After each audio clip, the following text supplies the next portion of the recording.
এ বন্ধুরে আব্দুল্লাহ ইবনে হুযায়ফাকে এ বন্ধু ঘোষণা করে দিল। ওই যে রুমবাসীর সম্রাট ডেকে ডেকে বলতেছেন, কে কোথায় আসো? এ বন্ধু 50 থেকে 60 জন মুসলমান যারা এসেছে তাদেরকে একটা জেলখানায় ভর্তি করে দাও। এ বন্ধু জেলখানায় ভর্তি করার পর ও বন্ধু জেলখানার যে প্রহরী রয়েছে এ বন্ধু তাদেরকে ডেকে ডেকে বলতেছে, একটা মুসলমানকে খানা দেওয়া যাবে না, এক গ্লাস পানিও দেওয়া যাবে না। এ বন্ধুরে একজন ডাক্তার নিযুক্ত করে জানাইয়া দেয়, ও ডাক্তার, এই যে মুসলমানদেরকে আমি জেলখানায় ভর্তি করে দিলাম, এ বন্ধু তারা না খেয়ে থাকতে থাকতে থাকতে তাদের এমন একটা পর্যায়ে চলে আসবে যখন তারা দুনিয়ার উপর আর বেঁচে থাকতে পারবে না, তখন আমার কাছে তুমি সংবাদ জানাইবা। এ বন্ধুরে রোমবাসীর সম্রাট ডেকে ডেকে বলে, ডাক্তার রে, এই যে মুসলমানদেরকে আমি বন্দী করে দিলাম, তারা না খেয়ে থাকতে থাকতে এরকম যখন তারা তাদের জীবন এরকম প্রদীপ নিভে যাবে, ওই সময় তুমি আমাকে জানাবা। এ বন্ধু একদিন, 2 দিন, 3 দিন, 4 দিন, 5 দিন চলে যায়। আরে কিরকম মুসলমানের ঈমান দেখেন না, একটু গভীর মনোযোগ দেন, দেখেন না আমার জীবনের একটু পরিবর্তন আসে কিনা, আমার আল্লাহর সাথে আমার যোগসূত্র হয় কিনা, নবীর সাথে আমার মহাব্বত বেড়ে যায় কিনা। একদিন, 2 দিন, 3 দিন, 5 দিন চলে যায়, তবু আমার মুসলমান বাতিলের কাছে মাথা নত করে না। আওয়াজ দিয়ে বলেন না সুবহানাল্লাহ। বিসমিল্লাহির রাহমানির রাহিম। ওয়া ইযা কুরিআল কুরআনু ফাসতামিউ লাহু ওয়া আনসিতু লাআল্লাকুম তুরহামুন।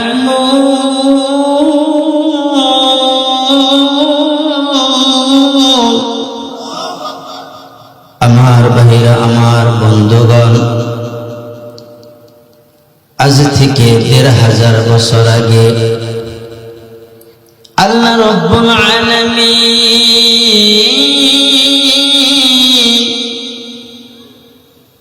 এই পবিত্র কোরআন নাযিল কইরা দিয়া 30টা পারা 114টা সূরা নাযিল কইরা দিয়া এই বন্ধু অন্যতম একটি সূরা সূরাতুল আরাফ 9 নম্বর পারার 15 নম্বর পৃষ্ঠার 11 নম্বর লাইনে এবং 204 নম্বর আয়াত নাযিল করে দিয়ে এবং শুধু মাদারজানি করুটিয়ার মানুষদেরকে নয়, এই করুটিয়া মানুষদেরকে নয়, টাঙ্গাইলবাসীদের জন্য নয়, এবং ধরে এই ঢাকা বিভাগের জন্য নয়, শুধু বাংলাদেশের মানুষদের জন্য নয়, পৃথিবীর সমস্ত শ্রেণী পেশার মানুষদেরকে ডেকে ডেকে আমার আল্লাহ জানিয়ে দিলেন, ওয়াইযা কুরিআল কুরআন ফাসতামিউ লাহু।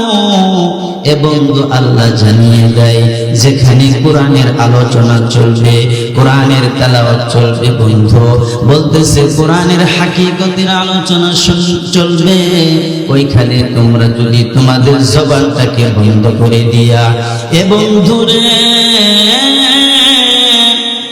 আল্লাহ রাব্বুল আলামিন ডেকে ডেকে জানাইয়া দেয়, মনোযোগ সহকারে যদি তোমরা এই কোরআনের মাহফিলে কোরআনের আলোচনাটা শুনে নাও, তাহলে আমি আল্লাহ তাদের উপরে রহমত নাযিল করে দেই। জবান খুলে বলেন না আল্লাহু আকবার, আর একটু জোরে বলেন সুবহানাল্লাহ। এ বন্ধুরে আমার আল্লাহ ডেকে ডেকে জানাইয়া দেয়, ও মাদারজানের মানুষ, তোমরা শুনে নাও, শুনে নাও, যেখানে কোরআনের আলোচনা চলবে, কোরআনের হাকিকতের বয়ান চলবে, সেখানে যদি কেউ জবানটা বন্ধ করে দিয়া মনোযোগ সহকারে আলোচনা শোনো, তাহলে তোমাদের উপর আমি ওইভাবে রহমত বর্ষণ করব যেভাবে আমি জমিনে বৃষ্টি বর্ষণ করি। আওয়াজ দিয়ে বলেন না সুবহানাল্লাহ। আর বন্ধুরে, আল্লাহর খেলা বোঝা যাবে না। আমার আল্লাহ রাব্বুল আলামিন সূরাতুল আলী ইমরান 3 নম্বর পারার 16 নম্বর পৃষ্ঠার প্রথম নম্বর লাইনে 54 নম্বর আয়াত নাযিল করে জানিয়ে দেয়, ওয়া মাকারাল্লাহু আল্লাহু খায়রুল মাকিরিন।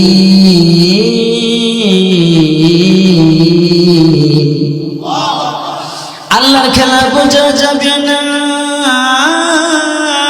ওই যে 50 থেকে 60 জন মুসলমান রোমবাসীর বিরুদ্ধে যুদ্ধের জন্য বেরিয়ে গেল এবং নিজেরাই তারা ওই যে রোমবাসীর সৈন্যদের কাছে এরকম গ্রেফতার হয়ে গেল, বন্দী হয়ে গেল।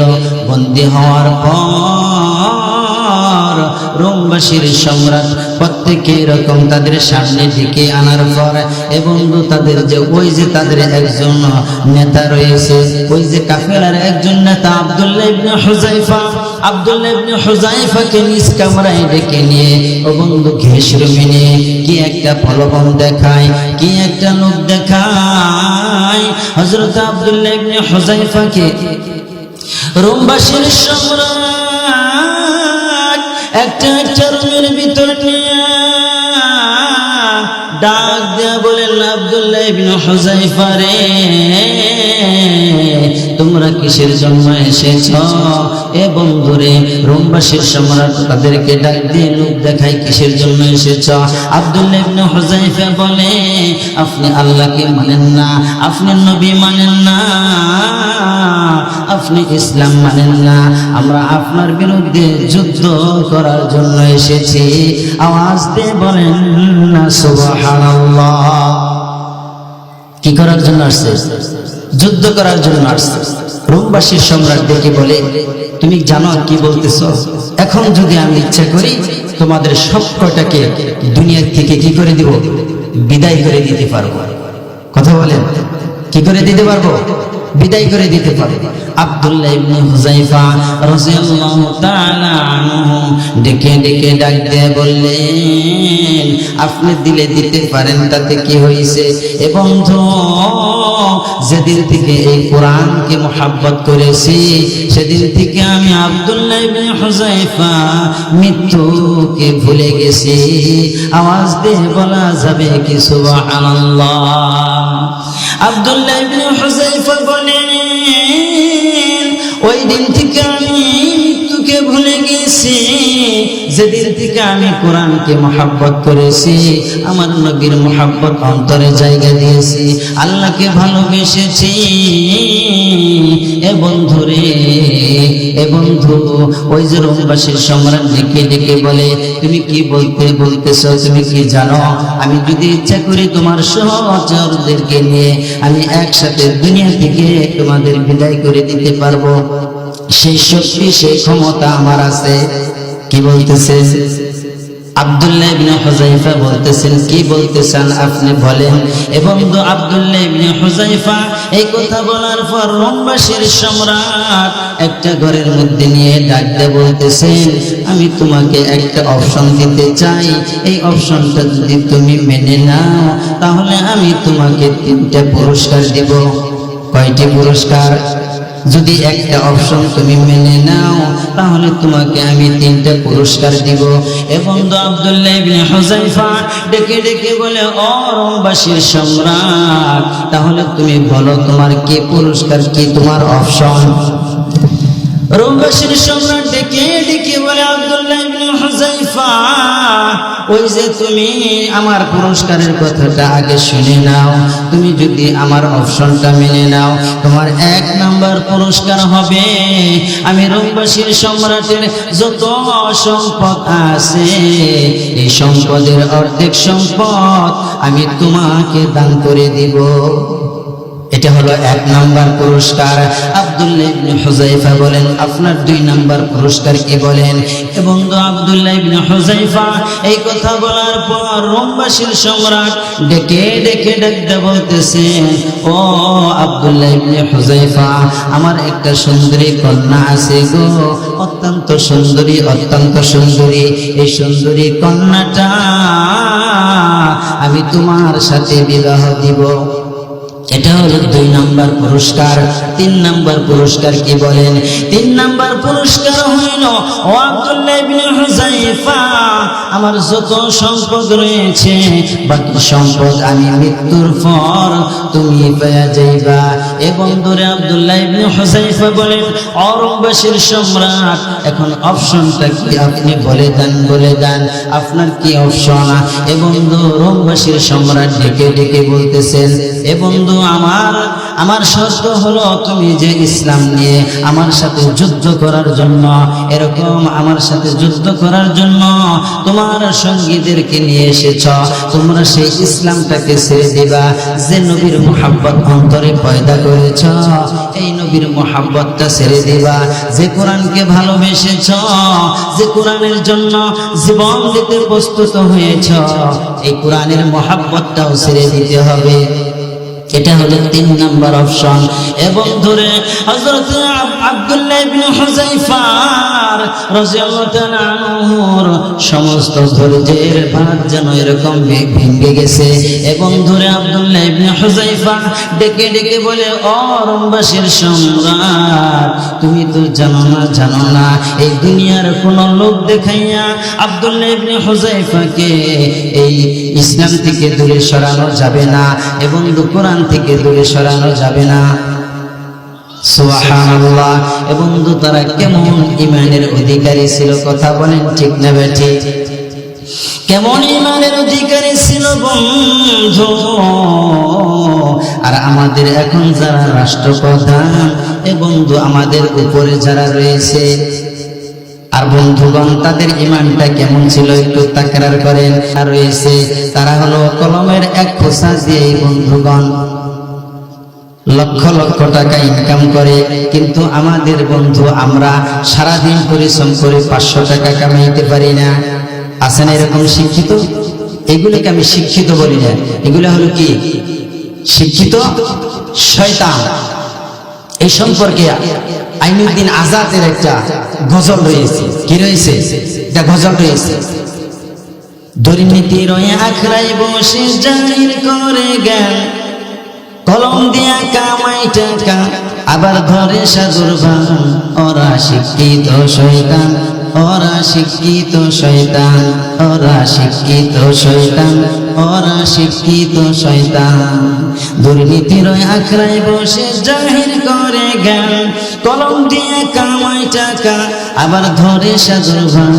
ওরা শিক্ষিত শয়তান, ওরা শিক্ষিত শয়তান। কি মায়া লাগে? মায়া লাগে? তাহলে জোরে বলতে হবে। ওরা হলো দেশের লাগি মহামারীর মতন, পাইলে কলম চাচাইয়া করে ওরা নির্যাতন। ওরা হলো দেশের লাগি মহামারীর মতন, পাইলে কলম চাচাইয়া করে ওরা নির্যাতন। ঘুষের টাকায় ওদের বুড়ি, ঘুষের টাকায় ওদের বুড়ি করে যে টান টান। ওরা শিক্ষিত শয়তান, বলেন ওরা শিক্ষিত শয়তান, ওরা শিক্ষিত শয়তান, ওরা শিক্ষিত শয়তান। ঠিক না ভাই? ঠিক। হ্যাঁ, আরে শিক্ষিত শয়তান। শিক্ষাঙ্গনের দিকে রে ভাই দেখো না চেক মিলিয়া, ছাত্ররা সব পয়সা নিয়া আছে শুধু প্রেম লইয়া। ছাত্র ভাইরে বললো আমাদের করছে কি কারণ? শিক্ষাঙ্গনের দিকে রে ভাই দেখো না চোখ মিলিয়া, ছাত্ররা সব পয়সা নিয়া আছে শুধু প্রেম লইয়া। অস্ত্র সেতু সঙ্গের সাথী, অস্ত্র সেতু সঙ্গের সাথী হইতে মাস্তান। ওরা শিক্ষিত শয়তান, ওরা শিক্ষিত শয়তান। কথা বলেন ঠিক না বেঠিক? আমার বন্ধুরে আব্দুল্লাহ ইবনে হুযায়ফা কেমন ইমানের পরীক্ষা দিচ্ছে বন্ধু। ওই যে রুমবাসীর সম্রাট ডেকে ডেকে বলেন, তুমি জানো কি বলতেছ? আমি যদি ইচ্ছা করি আমি তোমার সহচর সহ সকলকে এই মুহূর্তে দুনিয়া থেকে বিদায় করে দিতে পারি, সেই শক্তি সেই পাওয়ার আমার আছে। আব্দুল্লাহ ইবনে হুযাইফা ডেকে ডেকে বলেন, ও রুমবাসীর সম্রাট, যে ইমানদার কোরআনের মহব্বত তার অন্তরে পয়দা করেছেন, সে তো এরকম মৃত্যুকে পরোয়া করে না। আওয়াজ দিয়ে বলেন ঠিক না বেঠিক? এ বন্ধু বাবাজি, গভীর মনোযোগ সহকারে আলোচনা শুনবেন আমার বন্ধুগণ। ওই যে রুমবাসীর সম্রাট ডেকে ডেকে ডাক দিয়া বলেন, কে কোথায় আসো রে? ও বন্ধু তোমরা চলে আসো, এই যে 50 থেকে 60 জন মুসলমান আমার সাথে যুদ্ধ করার জন্য এসেছে। প্রত্যেককে যে যেখানে আসো তাদেরকে ধরে এবং জেলখানায় ঢুকাইয়া দাও। কোথায় ঢুকাইয়া দাও? ইমানদাররা কখনো জেলকে ভয় করে? ইমানদাররা ফাঁসির মঞ্চে জ্বলবে, এরপর তো রাষ্ট্রপতির কাছে এই জান ভিক্ষা চাবে না। কথা বলেন ঠিক না ভাই? ঠিক। চোখটি বুঝে মুক্তি বুঝে থাকবো কতকাল, দেশটা মদের চষে নিল কাদিয়ানীদের দালা। কথা কয় না? চোখটি বুঝে মুক্তি বুঝে থাকবো কতকাল, দেশটা মদের চষে নিল ভণ্ড পীরের পা। দেশটা নয় কারো বাপের ভিটা, করবে মন চাইলে যখন যেটা। ঠিক না ভাই? ঠিক। দেশটা নয় কারো বাপের ভিটা, করবে মন চাইলে যখন যেটা। চলে আয় শাহজালালের নির্ভীক সৈনিকেরা, খতম কর গোবিন্দের ওই চালা চামুন্ডা গুলা। কথা কয় না? মুসলমান ভয় পেতেছে কি? মুসলমান কখন ভয় পায়? মুসলমান হলো বীরের জাতি, ভয় পাইতেছে সাহস তো দেন না, সামনে মনে হইতেছে ভয় পাইতেছে। দেশটা নয় কারো বাপের ভিটা, করবে মন চাইলে যখন যেটা। চলে আয় শাহজালালের নির্ভীক সৈনিকেরা, খতম কর গোবিন্দের ওই চালা চামুন্ডা গুলা। বাংলার এই জমিনে কোরআন সুন্নাহর আলো জ্বালা, বাংলার এই জমিনে বিপ্লবের এই মশাল জ্বালা। চলে আয় শাহজালালের নির্ভীক সৈনিকেরা, খতম কর গোবিন্দের ওই চালা চামুন্ডা গুলা। বিপ্লব সেজে জীবন দেওয়া বসে থাকা নয়, সে কোনো দিন আসবে না রে করো যদি ভয়। বিপ্লব সেজে জীবন দেওয়া বসে থাকা নয়, সে কোনো দিন আসবে না রে করো যদি ভয়। আসবে বিজয় রক্ত আর জীবনের বিনিময়, আসবে বিজয় রক্ত আর জীবনের বিনিময়। বিপ্লব মানে জীবন দেয়া বসে থাকা নয়, সে কোনো দিন আসবে না রে করো যদি ভয়। লড়াইয়ের ওই ময়দানেতে যেতে তোমাকেই হবে, প্রয়োজনে সব রক্তটুকু জমিনে ঢেলে দিবে। কথা কোন ঠিক না ভাই? ঠিক। চলে আয় শাহজালালের নির্ভীক সৈনিকেরা, খতম কর গোবিন্দের ওই চালা চামুন্ডা গুলা। ওলিদের এই জমিনে বিপ্লবের মশাল জ্বালা, বাংলার এই জমিনে কোরআন সুন্নাহর আলো জ্বালা। চলে আয় শাহজালালের নির্ভীক সৈনিকেরা, খতম কর গোবিন্দের ওই চালা চামুন্ডা গুলা। কথা কোন মুসলমান? ঠিক না ভাই? ঠিক। এ বন্ধুরে, ওই রুমবাসীর সম্রাট ডেকে ডেকে বলে, এ বন্ধু মুসলমানদের যাদেরকে পাবে তাদেরকে কি করবে? প্রত্যেকটাকে ধরে এরকম জেলখানায় ভরে দাও। এ বন্ধু মুসলমান কি জেলখানার ভয় করে? কি কথা কয় না? আমার বন্ধুরে, যারা জেলখানার জুলুম করে, এই অত্যাচাররা কখনো সারা জীবন ময়দানে টিকে থাকতে পারবে না। ঠিক না ভাই? ঠিক। নাস্তিকতা নিফাত যাক, দিন ইসলাম জিন্দাবাদ, কোটি প্রাণীর একই আওয়াজ। ঠিক না ভাই? ঠিক। মুসলমান এখন ইমানের বলিয়ান নিয়ে চলতে হবে। মুসলমান কখনো কি ইঁদুরের মতো বাঁচবে? বিড়ালের মতো বাঁচবে? নাস্তিকতা নিফাত যাক, দিন ইসলাম জিন্দাবাদ, কোটি প্রাণীর একই আওয়াজ। খোদাদ্রোহী ছাড় পাবে না, এই বাংলায় ঠাঁই হবে না, মুসলমানরা জেগেছে আজ। তুলো তুলো আওয়াজ তুলো, জোর কদমে সামনে চলো, সবাই মিলে একই তালে দাও না স্লোগান, নারায়ে তাকবীর, নারায়ে তাকবীর। দিন ইসলাম, দিন ইসলাম, আল কোরআনের আলো আর ঘরে ঘরে জ্বলা যাবে না। অনেক বছর ঘরে ঘরে জ্বলছে, কোনো কাজ হয় না। আমি বলতে চাই আল কোরআনের আলো সংসদে জালো, দিন ইসলাম, দিন ইসলাম। মুসলমানের এই দেশেতে নাস্তিকদের ঠাঁই নাই, নাস্তিকদের পক্ষে যারা তাদের কোনো রক্ষা নাই। মুসলমানের এই দেশেতে নাস্তিকদের ঠাঁই নাই, নাস্তিকদের পক্ষে যারা তাদের কোনো রক্ষা নাই। মুসলমানের এই দেশেতে থাকতে হলে কোরআন মানতে হবে, কোরআন না মানলে তারা বিতাড়িত হবে। ঠিক না ভাই? ঠিক কি কথা কয় না রে? কি ভয় পাইতেছে মুসলমান? এখন যদি কেউ গুলি করে দেয় দৌড়ে পালাই যাবো গা। ইসলামের জন্ম দেশের হয়েছে জন্ম, কথা কয় না? ইসলামের জন্ম দেশের হয়েছে জন্ম, ইসলামের বিরুদ্ধে গেলে দেশ হবে ভিন্ন। ঠিক না? ঠিক। ইসলামের জন্ম দেশের হয়েছে জন্ম, ইসলামের বিরুদ্ধে গেলে দেশ হবে ভিন্ন। ইসলামের বিরুদ্ধে যারা নিয়েছে অবস্থান, এই বাংলায় ঠাই হবে না, যাও হিন্দুস্তান, যাও হিন্দুস্তান, যাও হিন্দুস্তান। কথা কয় না? নারায়ে তাকবীর, আওয়াজ হয় না, আওয়াজ হয় না, কথা কয় না, আওয়াজ হয়। নারায়ে তাকবীর, দুহাত তুলে নারায়ে তাকবীর। দিন ইসলাম, দিন ইসলাম, আল কোরআনের আলো। ধন্যবাদ। এ বন্ধুরে,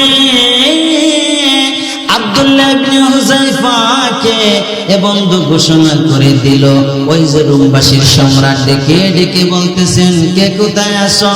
এ বন্ধু 50 থেকে 60 জন মুসলমান যারা এসেছে তাদেরকে একটা জেলখানায় ভর্তি করে দাও। এ বন্ধু জেলখানায় ভর্তি করার পর ও বন্ধু জেলখানার যে প্রহরী রয়েছে, এ বন্ধু তাদেরকে ডেকে ডেকে বলতেছে, একটা মুসলমানকে খানা দেওয়া যাবে না, এক গ্লাস পানিও দেওয়া যাবে না। এ বন্ধুরে, একজন ডাক্তার নিযুক্ত করে জানাইয়া দেয়, ও ডাক্তার, এই যে মুসলমানদেরকে আমি জেলখানায় ভর্তি করে দিলাম, এ বন্ধু তারা না খেয়ে থাকতে থাকতে থাকতে তাদের এমন একটা পর্যায়ে চলে আসবে যখন তারা দুনিয়ার উপর আর বেঁচে থাকতে পারবে না, তখন আমার কাছে তুমি সংবাদ জানাইবা। কি আলোচনা চলবো না শেষ দিয়ে দেব? বন্ধুরে, রোমবাসীর সম্রাট ডেকে ডেকে বলে, ডাক্তার রে, এই যে মুসলমানদেরকে আমি বন্দী করে দিলাম, তারা না খেয়ে থাকতে থাকতে এরকম যখন তারা তাদের জীবন এরকম প্রদীপ নিভে যাবে, ওই সময় তুমি আমাকে জানাবা। এ বন্ধু, একদিন, 2 দিন, 3 দিন, 4 দিন, 5 দিন চলে যায়। আরে কিরকম মুসলমানের ঈমান দেখেন না, একটু গভীর মনোযোগ দেন, দেখেন না আমার জীবনের একটু পরিবর্তন আসে কিনা, আমার আল্লাহর সাথে আমার যোগসূত্র হয় কিনা, নবীর সাথে আমার মহাব্বত বেড়ে যায় কিনা।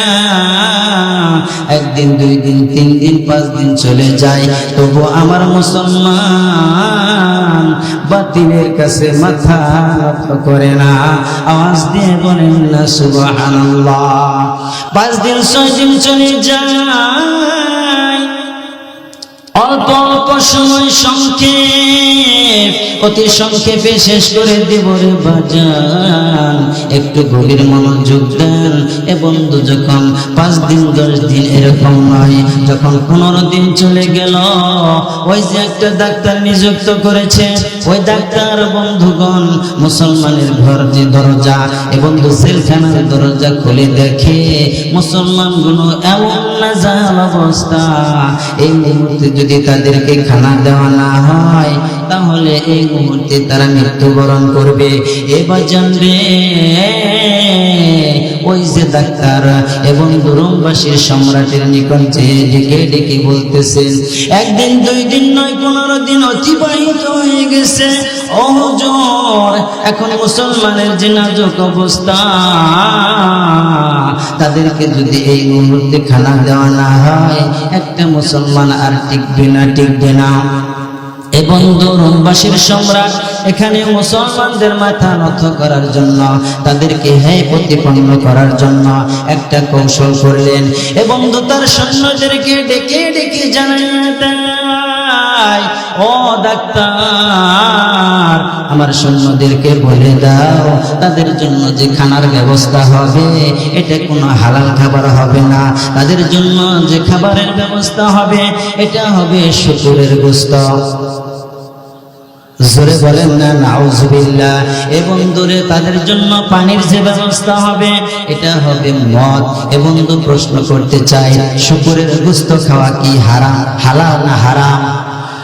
মদ খাওয়া হালাল না হারাম? এবং একদিন নয় 2 দিন নয় 15 দিনের অনাহার একটা মুসলমান নড়াচড়া করতে পারে না। এবং দূরে তাদের জন্য খানার ব্যবস্থা করা হয়েছে, সেটা হলো শুকরের গোশত। এবং পানির পরিবর্তে মদের ব্যবস্থা করা হয়েছে। ও বন্ধুগণ, রোমবাসীর সম্রাট কত বড় কৌশলী! ও ডাক্তারকে বলতেছেন, খানা দেওয়ার আগে তুমি তাদেরকে স্পষ্টভাবে জানিয়ে দিবা, ও আব্দুল্লাহ ইবনে হুযায়ফা, তোমাদের জন্য যে খানার ব্যবস্থা হয়েছে এটা হলো শুকরের গোশত। এই পানির পরিবর্তে যেটা ব্যবস্থা রয়েছে এটা হলো মদ। কারণ মুসলমান হারাম খাবার খায় না। কথা বলেন ঠিক না ঠিক? মুসলমান হারাম খাবার খায় না।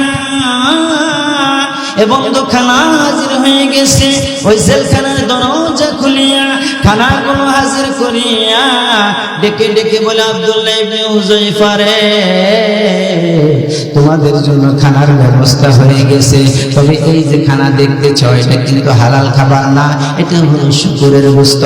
এই যে বোতলে পানি দেখতেছ, এই যে বোতলে পানি দেখতেছ এটা হলো মদ। আর তোমরা যদি বেঁচে থাকতে চাও তাহলে এই শুকরের গোশত খেয়ে বেঁচে থাকতে হবে।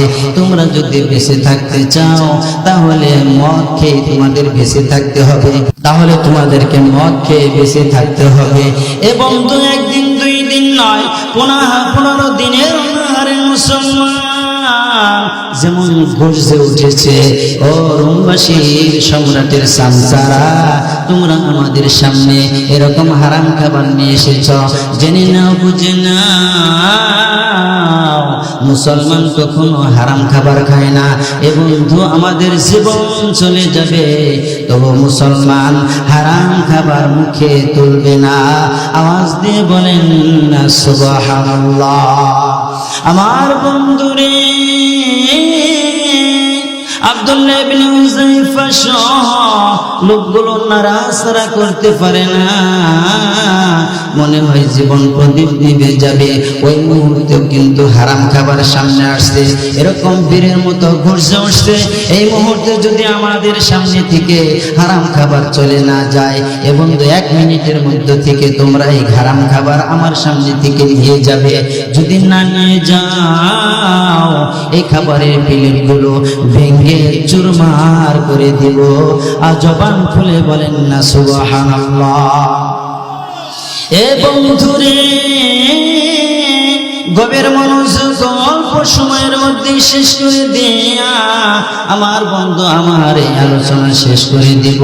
ওই বন্ধুগণ, ওই যে রোমবাসীর সম্রাটের সামসারা এবং খবর নিয়ে গেছে এবং রোমবাসীর সম্রাটের কাছে যে বলতেছেন, আব্দুল্লাহ ইবনে হুযায়ফা সহ যে কয়জন রয়েছে তারা তো খানা খাবেই না, ওই খানার প্লেটগুলো ভেঙে চুরমার করে দিবে। আওয়াজ দিয়ে বলেন সুবহানাল্লাহ। রোমবাসীর সম্রাট তৎক্ষণাৎ চলে এসেছে, ডেকে ডেকে বলে, কে কোথায় আছো? এ বন্ধু, ওই যে আব্দুল্লাহ ইবনে হুযায়ফা সহ সকলকে আমার সামনে হাজির করে দাও। যখন হাজির হয়ে গেছে বলতেছেন, এ সোজা আঙ্গুলে ঘি উঠবে না, এদের বিষয়ে আমার আঙ্গুলটা বাঁকা করতে হবে। কিরকম আঙ্গুল বাঁকা করছে একটু সময় দিবেন কি দিবেন না? কেমন আঙ্গুল বাঁকা করছে বন্ধু ওই যে রোমবাসীর সম্রাট ডেকে ডেকে বলেন, তোমরা কে কোথায় আছো রে? তোমরা এরকম বিশাল বিশাল এরকম চুলা খনন করো, এরকম বড় বড় ডেক গুলা এনে এরকম আমার সামনে হাজির করে দাও। ওইগুলার মধ্যে তেল ভর্তি করিয়া নিচে আগুন জ্বালাইয়া ওই তেলগুলা তোমরা কি করো? টকবকে গরম করো। এবং যখন এই কাজগুলো সমাপ্ত করা হইল এবং আব্দুল্লাহ ইবনে হুযায়ফাকে ডেকে ডেকে বলতেছে, আব্দুল্লাহ ইবনে হুযায়ফা, ওই যে আমি প্রতিশ্রুতি দিয়েছিলাম আমি সেটার মধ্যে কিন্তু অটল আছি। তুমি যদি ইসলামটাকে ছেড়ে দাও, কোরআনের মহব্বত ছেড়ে দাও, নবীর মহব্বতটা ছেড়ে দাও, তাহলে তোমাদের সব কয়টাকে আমি মুক্তি দিয়ে দিব। আব্দুল্লাহ ইবনে হুযায়ফা রাদিয়াল্লাহু তাআলা ডেকে ডেকে বলে, ও রোমবাসীর সম্রাট, তুমি তো জানো না মুসলমান কখনো বাতিলের কাছে মাথা নত করে না। আওয়াজ দিয়ে বলেন না ঠিক কিনা? এ বন্ধুরে, টকবকে যখন তুলগুলা এরকম টকবকে এরকম জ্বলতেছে এবং একজন সাহাবীকে এরকম তুলের মধ্যে ফেলে দেওয়া হয়েছে, সাথে সাথে এরকম ভাজা ভাজা হয়ে গেছে। এবং এইবার রোমবাসীর সম্রাট ডেকে ডেকে জানাইয়া দেয়, এইবার আর কাউকে আমরা মারবো না। এইবার ওই যে তাদের দলের একজন নেতা রয়েছে আব্দুল্লাহ ইবনে হুযায়ফাকে আমরা মারবো, তাহলে সব কয়টা সাইজ হয়ে যাবে। কার ঘোষণা আসছে? আব্দুল্লাহ ইবনে হুযায়ফার যখন এরকম অনুমতি এসে গেছে, জল্লাদকে খবর দেওয়া হয়েছে, এইবার যদি মারতে হয় আব্দুল্লাহ ইবনে হুযায়ফাকে মারবো। এ বন্ধুরে, আব্দুল্লাহ ইবনে হুযায়ফাকে জল্লাদ হাঁটি হাঁটি পা পা করিয়া ওই যে জাগের সামনের দিকে নিয়ে যাচ্ছে। আমার ভাইরা রে, মুসলমানের ইমানের পাওয়ার কতটুকু, এরপরেও কিন্তু বাতিলের কাছে মাথা নত করে না। আওয়াজ দিয়ে বলেন না সুবহানাল্লাহ। হাঁটি হাঁটি পা পা করিয়া যখন আব্দুল্লাহ ইবনে হুযায়ফাকে ওই ডাকের দিকে নিয়ে যাচ্ছে, অজান্তে এরকম এক ফোঁটা অশ্রু আব্দুল্লাহ ইবনে হুযায়ফার চক্ষু থেকে জমিনে এরকম পতিত হয়েছে। ওই যে রোমবাসীর সম্রাট দেখে মনে করেছে আব্দুল্লাহ ইবনে হুযায়ফা মনে হয় ভয় পাইছে, এইবার প্রস্তাব করলে মনে হয় কাজে আসবে। এইবার বলতেছে, ও আব্দুল্লাহ ইবনে হুযায়ফা রে, তুমি তো ভয় পেয়ে গেছো, এখনো যদি তুমি আমার কথাটা মেনে নাও, তাহলে আমি 1 নম্বরে তুমি আমার অর্ধেক সম্পত্তির মালিক হইবা, 2 নম্বরে আমার সুন্দরী কন্যার বিবাহ তোমার সাথে দেব, এবং আমি মৃত্যুর পর সমস্ত সম্পত্তির মালিক তুমি হয়ে যাইবা। আব্দুল্লাহ ইবনে হুযায়ফা এবং সংক্ষেপ অতি সংক্ষেপ আব্দুল্লাহ ইবনে হুযায়ফা ডেকে ডেকে ডাকতে বললেন, ও রোমবাসীর সম্রাট রে, আমি তো এই ডেকের তোলের ভয়ে আমি কান্না করি না, আমি আগুনের ভয়ে তো কান্না করি না। আমার কান্নার একমাত্র কারণ হইল আমি আমার আল্লাহকে বলতেছিলাম, আল্লাহ একটা ডাক দেন না, আল্লাহ দেন না, একটা ডাক না আল্লাহ, আর একটা ডাক দেন না আল্লাহ। আব্দুল্লাহ ইবনে হুযায়ফা ডেকে ডেকে বলে, আল্লাহ, আমি আব্দুল্লাহ ইবনে হুযায়ফাকে একটা মাত্র জীবন দিয়েছ, এই একটা জীবন তোমাকে বিলিয়ে দিয়ে তোমার রাস্তায় উৎসর্গ করে আমি কেমন করে বোঝাবো আমি আব্দুল্লাহ ইবনে হুযায়ফা, আমি কেমন করে বোঝাবো আমি তোমাকে ভালোবাসি, একটা মাত্র জীবন পেয়ে আমি কেমন করে বোঝাবো আমি তোমার কোরআনকে ভালোবাসি, আমি কেমন করে বোঝাবো আমি নবীকে ভালোবাসি। ও রোমবাসীর সম্রাট, তুমি তো জানো না আমার কান্নার কারণ তো তোমার তোলের ভয়ে নয়, আগুনের ভয়ে নয়, আমি আমার আল্লাহকে বলতেছিলাম, আল্লাহ আব্দুল্লাহ ইবনে হুযায়ফা হুযায়ফাকে একটা মাত্র জীবন দিয়েছ, এই জীবন পেয়ে তো তোমাকে আমি কিভাবে বুঝাবো আমি আব্দুল্লাহ ইবনে হুযায়ফা কোরআনকে কেমন ভালোবাসি, আমার আল্লাহকে কেমন ভালোবাসি। আওয়াজ দিয়ে বলেন না সুবহানাল্লাহ।